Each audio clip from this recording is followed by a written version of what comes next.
Hey, good morning.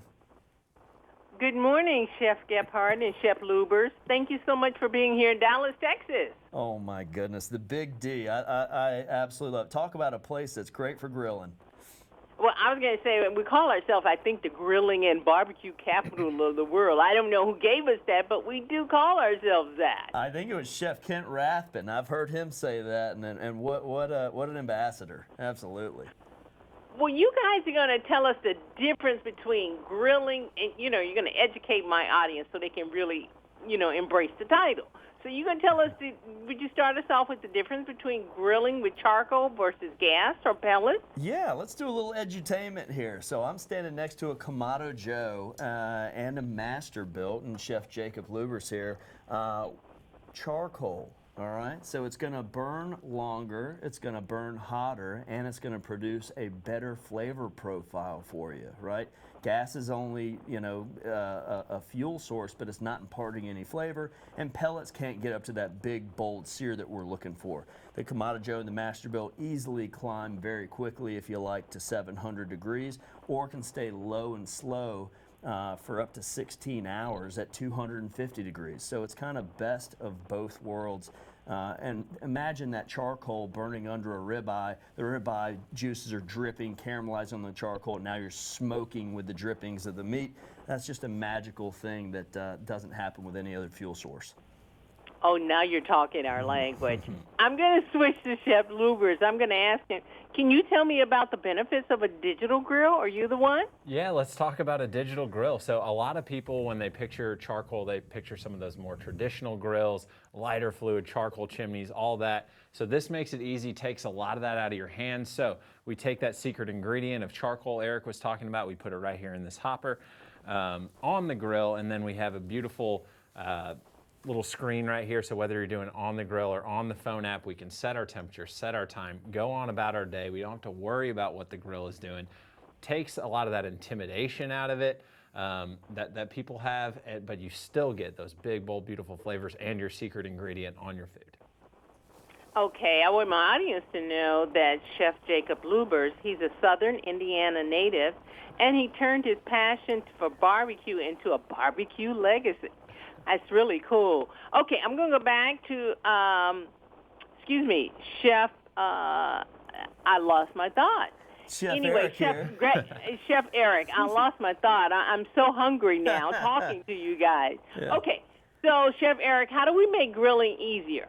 Well, the digital access with the Kamado Joe, being able to push button start your charcoal and be able to digitally take your thermostat wherever you want to makes it super simple for you.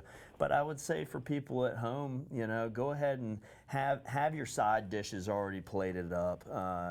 Do things that are going to keep you in the moment with friends and family. And I think one fun trick is to buy a larger roast versus multiple steaks, if that's what you're doing. Cook it low and slow, and then when people show up, sear it to the temperature you want so you can put hot food on plates with family and friends.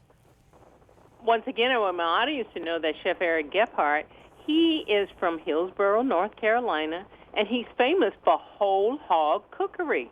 All right, I'm going to skip to Chef Lubbers again, Chef Jacob.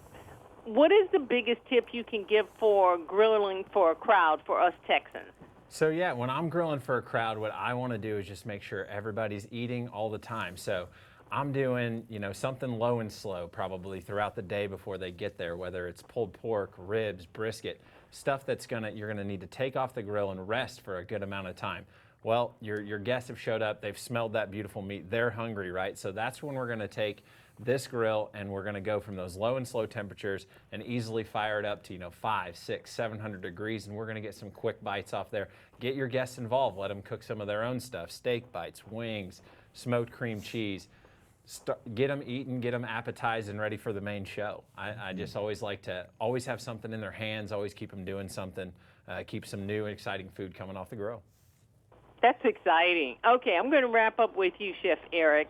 Okay, so what about, Chef Jacob gave us some tips, but what about people who are really not into grilling, but they're into eating? How do you get them into grilling? Yeah, I think anything you can do inside on the stove or the oven or the range, you can bring outside and just make it more dynamic. You know, if you think about the history of cooking, you know, where it all started, it was all live fire. So get out there, get outside. We're talking longer tables, smaller walls. Nobody gets together and throws a saute party. All right, so there's a storytelling aspect to it. There's a mindfulness, being present in the moment. You know, and I just think the world of getting kids involved as well. Remember, if they grill it, they're 90% more likely to try it. So get them out there, get them involved, and that goes for adults as well. Chef Eric, Chef Jacob, this has been really, really life-changing. I'm so hungry after this. I'm going to have to go and eat lunch.